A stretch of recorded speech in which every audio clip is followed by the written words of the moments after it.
అమెరికాలో మంచి ఉద్యోగం, లక్షల్లో జీతం, ఇలాంటి లైఫ్ వదులుకోవడానికి ఎవరైనా ఒకటికి 10 సార్లు ఆలోచిస్తారు. కానీ శ్రీధర్ వెంబు అనే ఒక తమిళనాడు కుర్రాడు మాత్రం అన్నీ వదిలేసి ఇండియాకు తిరిగి వచ్చాడు. ఎందుకో తెలుసా? ఆయన మైండ్లో ఒక పెద్ద ప్లాన్ ఉంది.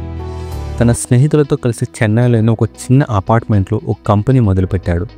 వాళ్ళ టార్గెట్ ఏంటో తెలుసా? టెక్నాలజీ ప్రపంచాన్ని ఏలుతున్న మైక్రోసాఫ్ట్, గూగుల్ లాంటి పెద్ద పెద్ద కంపెనీలకు సవాలు విసిరాలి. మొదట్లో వాళ్ళని చూసి అందరూ నవ్వుకున్నారు. కానీ పట్టుదలతో, వాళ్ళ సొంత డబ్బుతో వాళ్ళు నిర్మించిన ఆ చిన్న కంపెనీ ఈరోజు 150 దేశాలలో 10 కోట్ల మందికి పైగా కస్టమర్లను సంపాదించుకుంది. ఆ సాహసం వెనుక ఉన్న అసలు కథ ఏంటి? శ్రీధర్ వెంబు జోహో సక్సెస్ స్టోరీని ఈరోజు వీడియోలో తెలుసుకుందాం. మన కథ మొదలయ్యేది తమిళనాడులోని ఒక చిన్న గ్రామంలో. ఇక్కడ శ్రీధర్ వెంబు అనే ఒక కుర్రాడు ఉండేవాడు. అతనిది పెద్ద ఆస్తులున్న కుటుంబం కాదు. తండ్రి హైకోర్టులో ఒక సాధారణ స్టెనోగ్రాఫర్, తల్లి గృహిణి. ఆ రోజుల్లో చాలా మధ్యతరగతి కుటుంబాల్లాగే వాళ్ళ ఇంట్లో కూడా ఒకటే రూల్ ఉండేది. బాగా చదువుకోవాలి, ఒక మంచి ప్రభుత్వ ఉద్యోగం సంపాదించాలి, జీవితంలో స్థిరపడాలి. చుట్టూ ఉన్న వాతావరణం కూడా అలాగే ఉండేది. పెద్ద పెద్ద కలలు కనడానికి కూడా అవకాశం లేని ఒక సాధారణ జీవితం. శ్రీధర్ కూడా అందరిలాగే పెరిగాడు. ప్రభుత్వ పాఠశాలలో తమిళ మీడియంలో తన చదువును మొదలుపెట్టాడు. చిన్నప్పటి నుంచి అతనికి పుస్తకాలంటే చాలా ఇష్టం. ముఖ్యంగా సైన్స్, మ్యాథ్స్ అతన్ని బాగా ఆకర్షించేవి. అతను గంటల తరబడి లైబ్రరీలో కూర్చొని ప్రపంచాన్ని అర్థం చేసుకోవడానికి ప్రయత్నించేవాడు. అయితే శ్రీధర్లో అందరిలో లేని ఒక ప్రత్యేకత ఉంది. అదే ప్రశ్నలు వేయడం. ప్రతి విషయాన్ని గుడ్డిగా నమ్మేయకుండా ఇది ఎందుకు ఇలా జరుగుతోంది, దీని వెనక ఉన్న కారణం ఏంటి అని లోతుగా ఆలోచించేవాడు. అతని తల్లిదండ్రులు అతని చదువుకు ఎంతో ప్రాధాన్యత ఇచ్చారు. వాళ్ళకి పెద్దగా డబ్బు లేకపోయినా తన కొడుకు ఉన్నత స్థాయికి వెళ్ళాలని బలంగా కోరుకున్నారు. శ్రీధర్ కూడా వాళ్ళ నమ్మకాన్ని నిలబెట్టాడు. తన కష్టంతో, పట్టుదలతో మద్రాసులోని ఇండియన్ ఇన్స్టిట్యూట్ ఆఫ్ టెక్నాలజీ ఐఐటిలో సీటు సంపాదించాడు. ఆ రోజుల్లో ఐఐటిలో సీటు రావడం అంటే జీవితంలో సగం సక్సెస్ అయినట్లే. అక్కడితో అతని ప్రయాణం ఆగలేదు. ఉన్నత చదువుల కోసం అమెరికాలోని ప్రిన్స్టన్ యూనివర్సిటీకి వెళ్ళాడు. ఒక చిన్న పల్లెటూరులో పుట్టిన కుర్రాడు ప్రపంచంలోనే అత్యుత్తమ యూనివర్సిటీలో ఒకటైన ప్రిన్స్టన్లో అడుగుపెట్టడం అనేది ఒక అద్భుతం. కానీ అసలు కథ, అసలు మలుపు అక్కడే మొదలు కాబోతుందని బహుశా అప్పుడు శ్రీధర్కు కూడా తెలియదు. అమెరికాలో సక్సెస్ఫుల్ కెరియర్ను వదిలేసి 1996లో శ్రీధర్ వెంబు తన సోదరులతో కలిసి చెన్నైలో ఒక చిన్న అపార్ట్మెంట్లో తన ప్రయాణాన్ని మొదలుపెట్టారు. ఆ కంపెనీ పేరు వెంబు సాఫ్ట్వేర్. తర్వాత దాన్ని అడ్వెంట్నెట్గా మార్చారు. వారి మొదటి ఆలోచన పెద్ద పెద్ద కంపెనీలను మార్చేయడం కాదు, చాలా సింపుల్. టెలికాం కంపెనీలకు అవసరమైన నెట్వర్క్ మేనేజ్మెంట్ సాఫ్ట్వేర్ను తయారు చేయడం. అప్పట్లో ఇంటర్నెట్ ఇంకా కొత్త, ఎవరికి పెద్దగా అంచనాలు లేవు. కానీ శ్రీధర్ వెంబు భవిష్యత్తును ముందే ఊహించాడు. కష్టపడి పనిచేస్తూ నాణ్యమైన ప్రోడక్ట్లను తయారు చేస్తూ నెమ్మదిగా కస్టమర్లను సంపాదించుకున్నాడు. అంతా సవ్యంగా సాగుతున్న సమయంలో 2021లో ప్రపంచవ్యాప్తంగా .com బబుల్ పేరిపోయింది. ఎన్నో ఇంటర్నెట్ కంపెనీలు రాత్రి మూతపడ్డాయి. అడ్వెంట్నెట్ కస్టమర్లలో చాలా మంది దివాలా తీశారు. కంపెనీ మనుగడ ప్రశ్నార్థకమైంది. ఇలాంటి కష్టకాలంలో చాలా కంపెనీలు ఉద్యోగులను తీసేస్తాయి లేదా మూసేస్తాయి. కానీ శ్రీధర్ వెంబు అలా చేయలేదు. ఆయన తన కంపెనీని, తన ఉద్యోగులను కాపాడుకోవాలని నిర్ణయించుకున్నారు. ఏ ఒక్క ఉద్యోగిని తీసేయలేదు. ఖర్చులు తగ్గించుకున్నారు.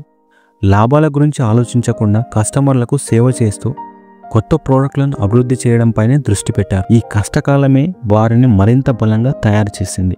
.com క్రాష్ నుంచి బయటపడ్డాక అడ్వెంట్నెట్ మళ్ళీ లాభాల బాట పట్టింది. కంపెనీ ఎదుగుదలను చూసి అమెరికాలోని ఎంతోమంది వెంచర్ క్యాపిటలిస్టులు, అంటే సాఫ్ట్వేర్లలో పెట్టుబడులు పెట్టే పెద్ద పెద్ద కంపెనీలు శ్రీధర్ వెంబు కంపెనీలో పెట్టుబడులు పెట్టడానికి ముందుకొచ్చాయి. $మిలియన్ల ఇస్తామని ఆశ చూపారు.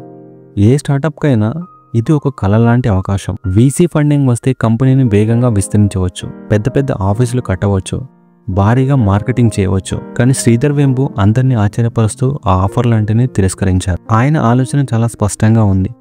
బయట నుంచి డబ్బు తీసుకుంటే వాళ్ళ మాట వినాల్సి వస్తుంది, వాళ్ళు చెప్పినట్లు ఆడాల్సి వస్తుంది. వాళ్ళకు కావాల్సింది త్వరగా లాభాలు సంపాదించి కంపెనీని మరో పెద్ద కంపెనీకి అమ్మేయడం. కానీ శ్రీధర్ వెంబు లక్ష్యం అది కాదు. ఆయనకు ఒక దీర్ఘకాలిక ప్రణాళిక ఉంది. ఆయన తన కంపెనీని తన బిడ్డలా చూసుకున్నారు. స్వేచ్ఛగా, ఎవరి ఒత్తిడి లేకుండా కస్టమర్లకు, ఉద్యోగులకు జవాబుదారీగా ఉండే ఒక గొప్ప సంస్థను నిర్మించాలనుకున్నారు. డబ్బు కోసం తన సిద్ధాంతాలను, స్వేచ్ఛను అమ్ముకోవడం ఆయనకు ఇష్టం లేదు. ఈ ఒక్క నిర్ణయమే 2021లో అమెరికాలోని 150 దేశాలలో 10 కోట్ల మందికి కస్టమర్లను జోహో భవిష్యత్తును నిర్ణయించింది. వాళ్ళ కాళ్ళపై నిలబడాలనే వారి ప్రయాణంలో ఇదొక కీలకమైన మలుపు. పెట్టుబడిదారులను వద్దనుకున్న తర్వాత శ్రీధర్ వెంబు తన దృష్టిని పూర్తిగా ప్రోడక్ట్ డెవలప్మెంట్ పై పెట్టారు. మార్కెటింగ్ లో ఉన్న ఖరీదైన సాఫ్ట్వేర్లకు ప్రత్యామ్నాయంగా చిన్న మరియు మధ్య తరహా వ్యాపారాలకు అందుబాటు ధరలో సాఫ్ట్వేర్లను అందించాలని లక్ష్యంగా పెట్టుకున్నారు. అప్పటికే మార్కెట్ లో Microsoft Office, Word, Excel, Salesforce, CRM వంటి పెద్ద పెద్ద సాఫ్ట్వేర్లు ఉన్నాయి. వాటితో పోటీ పడడం అంటే ఆత్మహత్య చేసుకోవడమేనని అందరూ అన్నారు. కానీ శ్రీధర్ వెంబు భయపడలేదు. ఆయన ఒక సాఫ్ట్వేర్ కాదు, ఏకంగా ఒక వ్యాపారానికి కావాల్సిన అన్ని సాఫ్ట్వేర్లను ఒకే చోట అందించి ఒక ఆపరేటింగ్ సిస్టమ్ను నిర్మించాలని కలలు కన్నాడు. ఈ గొప్ప లక్ష్యంతో 2009లో కంపెనీ పేరును అడ్మిన్ నెట్ నుంచి జోహో కార్పొరేషన్ గా మార్చారు. జోహో అనే పేరు స్మాల్ ఆఫీస్, హోమ్ ఆఫీస్ అనే పదం నుంచి వచ్చింది. Zoho writer, word processor, Zoho sheets, spread sheets, Zoho CRM, customer relationship management వంటి ఎన్నో అప్లికేషన్లను విడుదల చేశారు. వాటన్నిటిని క్లౌడ్ ద్వారా అందించారు. అంటే యూజర్లు ఏ సాఫ్ట్వేర్ను ఇన్స్టాల్ చేసుకోకుండా ఇంటర్నెట్ ద్వారానే వాడుకోవచ్చు. నాణ్యతలో రాజీ పడకుండా ధరలను చాలా తక్కువగా ఉంచడంతో ప్రపంచవ్యాప్తంగా లక్షలాది మంది కస్టమర్లు జోహో వైపు ఆకర్షితులయ్యారు. నెమ్మదిగా నిశ్శబ్దంగా జోహో ఒక గ్లోబల్ సాఫ్ట్వేర్ సామ్రాజ్యంగా ఎదిగింది. జోహో ఒక విజయవంతమైన కంపెనీగా మారిన తర్వాత శ్రీధర్ వెంబు తన దృష్టిని సమాజం వైపు మళ్లించారు. మన దేశంలోని విద్యా వ్యవస్థపై ఆయనకు కొన్ని భిన్నమైన అభిప్రాయాలు ఉన్నాయి. డిగ్రీ సర్టిఫికేట్ కంటే నైపుణ్యాలే ముఖ్యమని ఆయన బలంగా నమ్ముతారు. ఈ ఆలోచనతోనే 2005లో జోహో స్కూల్స్, ఇప్పుడు జోహో యూనివర్సిటీని ప్రారంభించారు. ఇక్కడ 12వ తరగతి పూర్తి చేసిన విద్యార్థులను చేర్చుకొని వారికి సాఫ్ట్వేర్ డెవలప్మెంట్ లో శిక్షణ ఇస్తారు. శిక్షణ సమయంలో స్టైఫండ్ కూడా ఇస్తారు. కోర్సు పూర్తయిన తర్వాత నేరుగా జోహోలోనే ఉద్యోగం ఇస్తారు. ఈ ప్రయోగం గ్రామీణ ప్రాంతాల్లోని ఎంతో మంది పేద విద్యార్థుల జీవితాలను మార్చేసింది. తన విప్లవాన్ని మరో అడుగు ముందుకు తీసుకెళ్తూ శ్రీధర్ వెంబు ఓ సాహసోపేతమైన నిర్ణయం తీసుకున్నారు. పెద్ద పెద్ద నగరాల్లో ఆఫీసులు పెట్టే బదులు పల్లెటూళ్ళలో టెక్నాలజీ హబ్లను నిర్మించాలని నిర్ణయించుకున్నారు. ఈ ప్రయోగంలో భాగంగా తమిళనాడులోని టెంకాసి అనే చిన్న పట్టణంలో ఒక అత్యాధునిక ఆఫీసును నిర్మించారు. గ్రామాల్లోని యువతకు అక్కడే శిక్షణ ఇచ్చి అక్కడే ఉద్యోగాలు కల్పించారు. దీనివల్ల పల్లెల నుంచి నగరాలకు వలసలు ఆగుతాయని, గ్రామీణ ఆర్థిక వ్యవస్థ బలపడుతుందని ఆయన నమ్మకం. టెక్నాలజీ ఫలాలు కేవలం నగరాలకే పరిమితం కాకూడదని, అవి ప్రతి పల్లెకు చేరాలని ఆయన ఆచరణలో చూపిస్తున్నారు. ఇది కేవలం వ్యాపారం కాదు, ఒక సామాజిక బాధ్యత.